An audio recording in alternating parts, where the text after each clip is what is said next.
Hi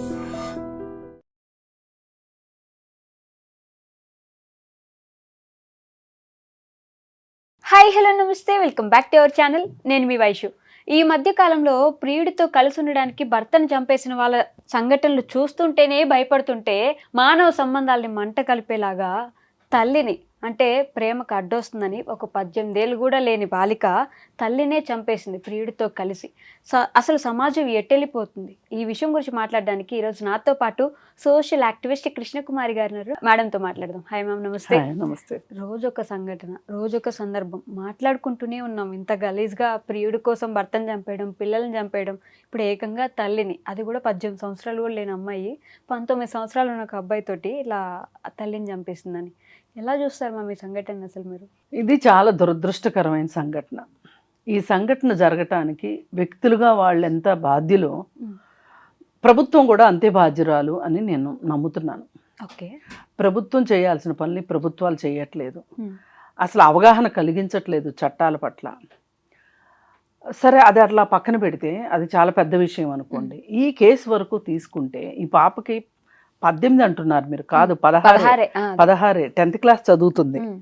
అయితే ఈ పాప ఇన్స్టాగ్రామ్లో ఒక అబ్బాయి పరిచయం కావటము, ఆ అబ్బాయి ఇంటికి రావటం పోవటం, ఈ అమ్మాయి వాళ్ళ ఇంటికి వెళ్ళడం, ఇవన్నీ జరుగుతూ ఉన్నాయి ఈ 7-8 నెలల కాలంగా. సరే, తల్లి దృష్టికి వచ్చినప్పుడు ఇవన్నీ కరెక్ట్ కాదు, నువ్వు చదువుకోవాలి ఫస్ట్ అని చెప్పి తల్లి చెప్పినందుకు తల్లి మీద కోపం వచ్చింది. సరే, ఎనీవే అతని దగ్గరికి వెళ్ళిపోయింది.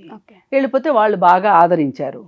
ఆదరించేసరికి ఇంకేముంది, నాకు అక్కడ జీవితం బాగుంటుంది, అతనితోనే బాగుంటుంది అని అనుకుంది. ఇంత చేసి అతని వయసు ఎంత? 19 ఏళ్ళు. అయితే వెళ్తే అప్పుడు తల్లి కేసు పెట్టింది. కేసు పెడితే కనిపించట్లేదని కేసు పెడితే పోలీసులు వెళ్ళారు, పలానా చోట ఉందని తీసుకొని వచ్చారు. వాళ్ళని తీసుకొని వచ్చి కిడ్నాప్ కేసు కింద నమోదు చేసి ఎవరింటికి వాళ్ళని పంపించేశారు. కిడ్నాప్ కేసు కింద నమోదు చేసి ఇంటికి పంపించేశారు. వాళ్ళ కౌన్సిలింగ్ ఇచ్చామని చెప్తున్నారు. ఇంటికి వచ్చిన తర్వాత తల్లి మళ్ళీ మొదలెట్టింది, అమ్మ అట్లా కాదు, నువ్వు చదువుకోవాలి కదా, చదువుకోకపోతే ఎట్లా, చదువు లేకపోతే ఏమైపోతాం మనం, అది ఇది అని చెప్పి. సరే, ఈ అమ్మాయికి బాగా చిరాకు వచ్చేసింది. అక్కడికి వెళ్ళి చూస్తేనేమో వాళ్ళు బాగా వెల్కమింగ్, రిసీవింగ్ బాగుంది. శివ ఐస్ క్రీమ్ అడిగితే ఐస్ క్రీమ్ కొంటున్నాడు, డ్రెస్ కొనమంటే డ్రెస్ కొంటున్నాడు, ఏదంటే అది అంటున్నాడు. వాళ్ళ ఇంటికి వెళ్తే వాళ్ళ ఇంట్లో బాగా చూసుకున్నారు. తల్లి చూస్తేనే ఇలా మాట్లాడుతుంది ఏంటి అని ఈ అమ్మాయికి చిర్రెత్తుకొచ్చింది.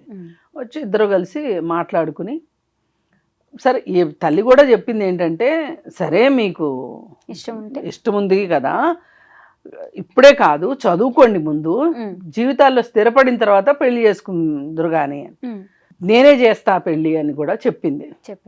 చెప్పినప్పుడు నిజమని ఈ అమ్మాయి అనుకొని నిజంగానే చదువుకుంటూ ఒక గోల్ పెట్టుకొని ఉండాల్సింది. అంటే నేను ఇలా చదువుకోవాలి, తల్లి కోరిక మేరకు చదువుకోవాలి, చదువుకుని ముందుకెళ్ళాలి అనే ఉద్దేశం ఈ పాప కన్నా ఉండాల్సింది. మరి ఇంటికి వెళ్ళిన తర్వాత కూడా అదే మాట చెప్పింది తల్లి. కానీ మొదటి నుంచి కూడా తల్లికి కూతురికి కొంచెం ఫ్రిక్షన్స్ ఎక్కువ ఉన్నాయి అనేది ఇప్పుడు బయటకు వస్తున్న వార్త.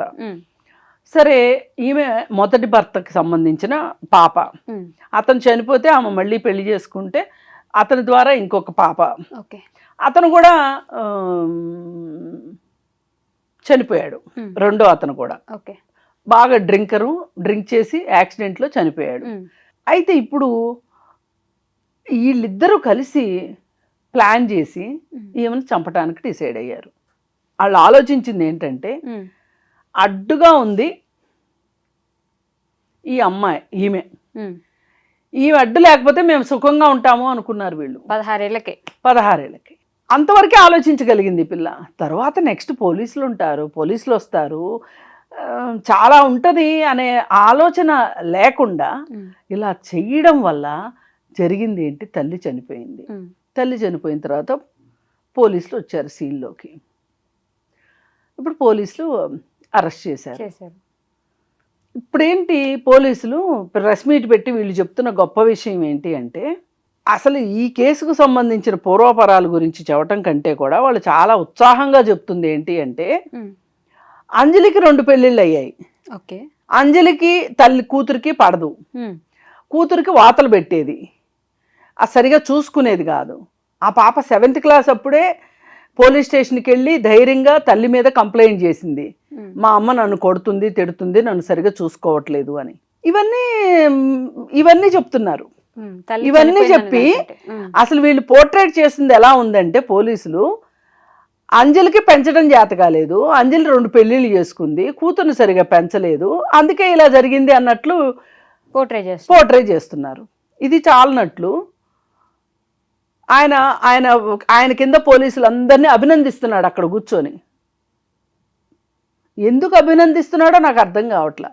అసలు వాళ్ళ తీరు వల్లే ఈ హత్య జరిగింది. అసలు ఆ రోజు అతన్ని 19th రోజున పోక్సో కింద అతని మీద కేసు పెట్టి అతన్ని రిమాండ్కి పంపించి ఉండవలసింది. కరెక్ట్. కిడ్నాప్ కేసు వదిలేకుండా పోక్సో కేసు ఇది నిజానికి. అతనికి 19 ఏళ్ళు, ఈ అమ్మాయికి 16 ఏళ్ళు. తీసుకెళ్లి 2 రోజులు 3 రోజులు ఇంట్లో అట్టి పెట్టుకున్నాడు అంటే ఈ అమ్మాయి ఇష్టంతో వెళ్ళినా గానీ కుదరదు. పోక్సో చట్టంలో ఆ అమ్మాయికి ఇష్టమయ్యే అమ్మాయి పెళ్లి చేసుకుంటానన్నా, లేకపోతే సహజీవనం చేస్తానన్నా, శారీరక సంబంధం కావాలని అడిగినా గానీ కుదరదు, చట్టం ఒప్పుకోదు. ఇది ఎందుకు ఈ పోలీసులు కన్వీనియంట్ గా మర్చిపోయారు అంటే, పోలీసులకి ఇంత చర్మం మొద్దుబారిపోయిందా? ఇప్పుడు నాకు తెలిసిన చట్టం నీకెట్లా తెలియలేదు, పోలీసుకి నీకు తెలియాలి కదా. సినిమాలు కూడా వస్తున్నాయి కదా, సినిమాలు కూడా వచ్చింది. మొన్న ఈ మధ్య కోర్ట్ అనే సినిమా వచ్చింది పోక్సో యాక్ట్ గురించి. సినిమాలు రావడం ఏంటండి, పోలీసులకి తెలియాలి కదా. ఒక చట్టం ఉంది అంటే ఆ చట్టం గురించి తెలియాలి, ఈ చట్టాన్ని ఇక్కడ వాడాలని తెలియాలి. అదే అతన్ని కనుక రిమాండ్కి పంపించినట్లయితే ఈ మర్డర్ జరిగేది కాదు. ఇంకెవరితో కలిసి చేసేది ఈ అమ్మాయి? అసలు వీళ్ళు కౌన్సిలింగ్ ఇచ్చామని చెప్తున్నారు అంటే ఏం కౌన్సిలింగ్ ఇచ్చారు? ఇద్దరు కలిసి చంపండి అని కౌన్సిలింగ్ ఇచ్చారా వీళ్ళిద్దరికి? అందరిని వరుసపెట్టి అభినందిస్తున్నాడు ఆయన. ఇది కేవలం ఈ హత్య జరగడానికి పోలీసుల నిర్లిప్తత, నిరాసక్తత, నిర్లక్ష్యమే కారణం. హై ప్రొఫైల్ కేసులు, రియల్ ఎస్టేట్ కేసులు, పెద్ద పెద్ద వాళ్ళ ఇళ్లలో జరిగే కేసులకైతే పోలీసులు ఉత్సాహం చూపిస్తారు, ఎందుకంటే అక్కడ జల డబ్బులు రాలుతాయి కాబట్టి. ఈ కేసులో అసలు వీళ్ళకి ఇంట్రెస్టే లేదు. అసలు ఇది ఏదైతే అది అవుతుంది. ఒక ప్రాణం పోయింది అయినా కానీ ఇంత జరిగాక పోలీసులు అభినందిస్తున్నాడు ఆయన. అసలు ఎక్కడ అసలు ఈ విషయం గురించి అవసరమైతే ఈ రాష్ట్రానికి హోమ్ మినిస్టర్ ఎవరో తెలియదు, లా అండ్ ఆర్డర్ ఎవరు చూస్తున్నారో తెలియదు, రేవంత్ రెడ్డి గారికే తెలియాలి. ఆయన మాట్లాడాలి ఈ కేసు గురించి. అసలు ఇది చాలా తీవ్రమైన విషయం. ఎట్లా మీరు పోలీసులు మీ డ్యూటీ మీరు ఎట్లా చేయకుండా ఉంటారు? ఇది కాకుండా ఇప్పుడు తల్లి ఇంటర్వ్యూ తీసుకుంటే అసలు సమాజం ఎంత అధ్వాన పరిస్థితిలో ఉందో, ఎంత ఇన్సెన్సిటివ్గా ఉందో మనకు అర్థమవుతుంది. ఆమెను చంపటం కరెక్టే అంటుంది శివ తల్లి. అమ్మ నీ పిల్లలు ఇద్దరిని పోలీసులు పట్టుకెళ్ళారు కదంటే ఏమవుతుంది, తీసుకొచ్చుకుంటాం. ఏంటి అసలు మరి ఎలా తయారైపోతున్నారు మా ఆలోచనలో కూడా? కనీసం తల్లికి కూడా జ్ఞానం లేకపోతే ఇప్పుడు ఆ తల్లిని గురించి అసలు ఆ తల్లిని మీరు ఇప్పుడు ఇంటర్వ్యూలో వచ్చింది, అది వేరే విషయం, అది పోలీసుల దృష్టికి వెళ్ళకపోవచ్చు. కానీ ఈరోజు వచ్చిన పేపర్లో వచ్చింది ఏంటి అంటే, ఈమె వీళ్ళింటికి వెళ్ళింది, ఎవరింటికి, చనిపోయిన అంజలి ఇంటికి వెళ్ళి మీ అమ్మాయి మా అబ్బాయిని ఇష్టపడుతుంది కాబట్టి మీ అమ్మాయిని పంపించేయి, మేము సాదుకుంటాము అని చెప్పి అడిగింది అని చెప్పి పేపర్లో వచ్చింది. ఇది మా దృష్టిలో లేదు అని చెప్తున్నారు పోలీసులు. ఇప్పుడు ఈ అమ్మాయి చెప్పిన దాని ప్రకారం మాట్లాడిన వీడియో, ఈ వీడియో సాక్ష్యంగా చూస్తే ఈమె వెళ్ళే ఉంటది ఖచ్చితంగా. ఇప్పుడు మా పిల్లోని మేము తెచ్చేసుకున్నాము, వాళ్ళ పిల్లని వాళ్ళు తీసుకెళ్ళిపోయారు, ఆ అమ్మాయి పిలిచే కదా హత్య చేయమంది, ఇందులో మా అబ్బాయి తప్పేంటి అంటుంది. అసలు ఎక్కడ ఒక మనిషిని నా కొడుకు ఒక తల్లి ఒక ప్రాణం తీశాడు, నా పిల్లలిద్దరు అనేది ఆ అమ్మాయి మొహంలో కనిపించట్లేదు. అయితే ఏమైంది, వస్తాడు నిదానంగా బయటికి, ఇలా అనుకుంటుంది. ఇలా అనుకుంటుంది. అంటే ఇప్పుడు ఈ పరిస్థితులన్నీ చూశాక, ఈ సమాజం పరిస్థితులు చూశాక, ఈ సమాజం ఎందుకు ఇంత నిరాసక్తంగా, ఇంత ఇన్సెన్సిటివ్‌గా అయిపోతుంది? చట్టాల పట్ల అవగాహన లేదు. అసలు 18 ఏళ్ల లోపు అమ్మాయితోటి నేను ప్రేమాయణం చేయకూడదు అనే విషయం, అది ప్రేమ ఆకర్షణ అది వేరే విషయం. అతనికి తెలియలేదు. ఈ అమ్మాయికి తెలియలేదు అంటే ఇప్పుడు ఈమెని మైనర్ కాబట్టి అసలు తనని ఏం అనలేని పరిస్థితి. ఇప్పుడు ఇంకొక మైనర్ని తీసుకొని వచ్చాడు వాడు శివ. ఆ తల్లికి అసలు చీమ కుట్టినట్టుగా అనిపించట్లే. 16 మా ఇంటికి వచ్చింది కదా, మా ఇంట్లో బాగానే ఉన్నది కదా, ఫ్రీగా వచ్చేది కదా, ఇన్నాళ్ళు కూతురు ఎలా ఉంది, ఏం చేస్తుంది, ఎక్కడెక్కడ తిరుగుతుంది పట్టించుకోకుండా మా ఇంటికి వచ్చినప్పుడే కేసు పెట్టింది ఆవిడ. ముందంతా ఏం చేసింది అని అడుగుతుంది. పిల్లలే కదా, తల్లి కూడా సెన్సిటివ్గా బిహేవ్ చేయట్లేదు. పోలీసులు చాలా ఇన్సెన్సిటివ్గా ఉన్నారు. ఒక తల్లి ప్రాణం పోయింది. ఇప్పుడు తల్లి ప్రాణం పోవడమే కాదు, 3 నేరస్తులు అయ్యారు ఇక్కడ. ఇప్పుడు ఈ అమ్మాయి జువైనల్ చిన్నపిల్ల కాబట్టి, మైనర్ కాబట్టి జువైనల్ హోమ్లో ఉంచుతారు, అది వేరే విషయం. ఈ జువైనల్ హోమ్లో ఏమి ఆ అమ్మాయి పరివర్తన చెంది బయటకు వచ్చి ఎలా ఉంటుంది? ఇంక ముందు ఎంత జీవితం ఉంది, బోలెడు జీవితం ఉంది. ఇప్పుడు ఆ అమ్మాయికి ఎవరున్నారు, ఎవరు ఆదరిస్తారు రేపు పొద్దున? అయిపోయిందా? ఇప్పుడు ఈ అబ్బాయిలు ఇద్దరు మేజర్కి ఎక్కువ కాలం శిక్ష పడే అవకాశం ఉంది. ఈ మైనర్కి 1 సంవత్సరంలోనో 6 నెలల్లోనో వాడు మేజర్ అయితే గనక అతనికి శిక్ష అయిపోతుంది. అయిపోతే వాడు బయటకు వచ్చిన తర్వాత వాడేమి పరివర్తన చెంది బయటకు వస్తాడు. ఒకవేళ పరివర్తన చెందకపోతే రేపు పొద్దున ఓహో ఇంతేనా, అవసరమైతే మా అమ్మని మా నాన్న చంపేస్తా అనేలాగా అయిపోతే ఇంకేం చేస్తాము ఈ సమాజంలో? మరి ఎందుకు అంత కఠినంగా ఆలోచిస్తున్నారంటారు? ఏం లేదు, ఆలోచన ఒక స్థాయిని దాటి ఆలోచించడానికి బుర్రలు ఇష్టపడట్లేదు, బుర్రలు ఖాళీ ఉండట్లేదు. దీనికి సోషల్ మీడియా కారణం. 6 ఏళ్ల అమ్మాయికి ఇన్స్టాలో ఇతను పరిచయం అయ్యాడు. అసలు ఇన్స్టా ఇప్పుడు ఈ స్మార్ట్ ఫోన్ వల్లనే సగం వచ్చింది. సరే, ఈ స్మార్ట్ ఫోన్లు వచ్చి సమాజంలో ఇలాంటి పరిస్థితులు వస్తున్నాయి, వీటిని ఎట్లా ఎదుర్కోవాలి అని ప్రభుత్వానికి ఏమాత్రం చిత్తశుద్ధి లేదు. జరిగిపోయిన తర్వాత కూడా వాళ్ళకి అసలు సెన్సిటివ్నెస్ లేదు. కేవలం ప్రభుత్వాలే దీనికి కారణం. అన్లిమిటెడ్ ఫోన్లు, స్మార్ట్ ఫోన్లు, అన్లిమిటెడ్ డేటా, ఫ్రీ డేటా ఇవన్నీ ఇచ్చేసి వీళ్ళు ఫోన్ తప్పితే ఫోన్లో నుంచి తలలు బయటికి పెట్టని పరిస్థితి. 16 సంవత్సరాలకి అసలు పెళ్లి చేసుకుని ఏం చేద్దామని? అదే కదా. ఇప్పుడు 18 ఏళ్ళు దాటిన వాళ్ళు మేజర్లు అయిన వెంటనే పెళ్లిళ్ళు చేసుకుని మళ్ళీ 6 నెలలకో సంవత్సరానికో డొమెస్టిక్ వైలెన్స్ కేసులు పెడుతున్నారు. ఎంత మందిని చూడలేదు మనం.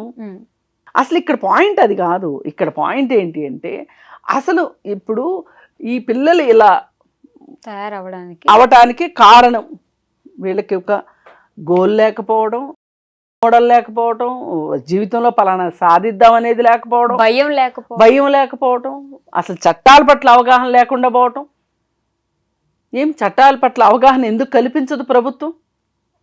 స్కూళ్ళలో ఎందుకు చెప్పట్లేదు? స్కూళ్ళలో చెప్పాలా? నిర్భయ చట్టం క్లియర్గా చెప్పింది. ఖచ్చితంగా నిర్భయ ఫండ్ పెట్టి ఆ ఫండ్ ద్వారా పాఠ్యాంశాల్లో చిన్నప్పటి నుంచినే వీళ్ళకి చట్టాల పట్ల అవగాహన కలిగించాలి అని చెప్పి ఏమన్నా మొదలైందా? లేదు. అసలు ఆ నిర్భయ ఫండ్ ఏమైపోయిందో, అసలు ఆ నిర్భయ ఫండ్ కోసం పెట్టిన డబ్బులు ఎటు వెళ్తున్నాయో ఎవరికీ తెలియట్లా. ఏ రకంగా చూసినా ఇది నేను పోలీసుల నిర్లక్ష్య హత్యగా చూస్తాను, ప్రభుత్వాలకి పట్టనితనంగా నేను చూస్తున్నాను తప్పితే ఇది కేంద్ర ప్రభుత్వమా రాష్ట్ర ప్రభుత్వం అనేది కాదు. కేంద్రం చేయాల్సింది కేంద్రం చేయట్లేదు, రాష్ట్రాలు చేయాల్సింది రాష్ట్రాలు చేయట్లేదు. రేపు వీళ్ళు అధికారాలు కాపాడుకోవాలనుకుంటున్నారు తప్పితే వీళ్ళు ప్రజలకి కావాల్సింది చేసే దగ్గర మట్టుకు వీళ్ళు లేరు. ఇది ప్రభుత్వ వైఫల్యమే ముమ్మాటికి. ఇప్పుడు రేపు పొద్దున వీళ్ళు బయటకు వచ్చిన తర్వాత ఇంకా కరుడుగట్టిన నేరస్తులుగా వస్తారా, లేకపోతే ఏదైనా సంస్కరించబడి వస్తారా అన్నదే ఇప్పుడు ప్రధానమైన అంశం అయిపోయింది. ఇప్పుడు పోయిన ప్రాణం ఎలాగూ రాదు, అంజలి చనిపోయింది, రేపు వీళ్ళ పరిస్థితి ఏంటి? అసలు ఆమె వస్తే ఎవరు చూస్తారు బయటకు వస్తే ఆ అమ్మాయి పరిస్థితి ఏంటి, ఆ ఇద్దరు పరిస్థితి ఏంటి? అసలు ఆ తల్లి చాలా రికామీగా మాట్లాడేస్తుంది. మరి ఆ తల్లి ధైర్యం ఏంటి? తెలియనితైనమే ధైర్యమా? అయి ఉండొచ్చు. ఖచ్చితంగా ఏం ప్రశాంతంగా ఉంటారు కదా. ఉంటారు కదా. ఎటు వెళ్ళిపోతుందంటారు మ్యామ్ సమాజం అసలు? అదే భయం Final గా? వేస్తుంది చూస్తుంటే. Okay ma'am, thank you so much. Thank you.